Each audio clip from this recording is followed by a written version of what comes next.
So I am surprised at how the West, frankly, coalesced so quickly in facing what Vladimir Putin was doing in Ukraine. I'm very pleased with the way we've done that. I would like us to do more, and we can talk about that. But no, I think how private tech industry has participated in this conflict is a great illustration of the point I'm trying to make. So I'll give you a very concrete example of what tech has done. Um, in the weeks preceding the Russian invasion to Ukraine, it became clear that the Russian government was going to be attacking the critical infrastructure and even the government systems of Ukraine via cyber means and other more kinetic, missiles and things like that. But one of the things that happened very quickly was the Ukrainian government turned to the Microsoft Corporation.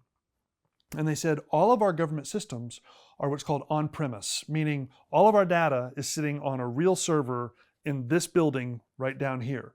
And if this building or this server blows up, all our data is gone. That is unacceptable. Will you help us? And Microsoft was able to flow in personnel and capabilities and migrate the entire Ukrainian government into the cloud so that it is no longer in a single physical location, but it's now distributed and safe, even if one server gets blown up. They were able to do that in a matter of weeks. So 2 points there. One, facing an existential crisis, a government turned to a private sector actor to help it solve this kind of critical problem. This reflects this interdependence again, but that we're going to have to live with and make work. That's right. Well, and that again, that the industry actually was offering a very real solution, that they actually had something of benefit to offer. And they were prepared to offer it. Yes, and they're prepared. Okay, and so that brings me to point number two, that was something that the United States government couldn't do. Yeah. Right? The Ukrainian government couldn't do it. The United States government couldn't do it. Microsoft was able to do it, right? It was the one who had the capacity, the capability, the expertise, the systems, the server farms, all of it. They could do it, and they did it, which is important, not just from a way of illustrating, kind of a lack of capacity on the government, but that freed the United States government and other Western governments to do the things that they could do, right? So we all labor under the burden of limited resources, limited time, limited energy, limited focus. Well, industry was able to step in, assume a portion of the burden that then freed governments to focus on other portions of the burden and to do those things more effectively. That is an amazing example of a cooperative effort between government and industry that had real tangible impact on not just the continuation of a government, but the freedom and the safety of people in a really meaningful, concrete way. That is excellent.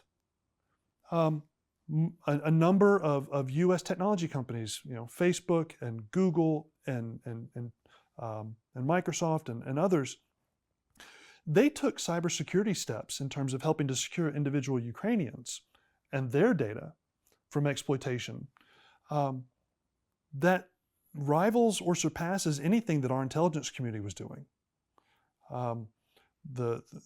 There's a number of things that aren't publicly known, but one of the things that is publicly known is Microsoft put out this report on what they have seen and what they have learned in the wake of Ukraine, and it's fascinating and it's important. And I think these companies, I think what Russia has done is it's taken what was previously kind of a theoretical conversation between government and industry about industry's growing influence and import on geopolitical matters, and it presented it in a very crystallizing, clear way that was concrete, where people started making choices. And they have realized that, they being industry, has realized that they've worked very, very hard to have global influence. But with that influence has come responsibilities. And whereas in the past, they've been trying to hold those responsibilities off because they're deeply complicating to business, they've realized, I think, or they are realizing, that there is no way forward where they get to avoid those challenges. They have to adapt. They have to engage them. And right now, I'm encouraged by the way they're thinking about these things.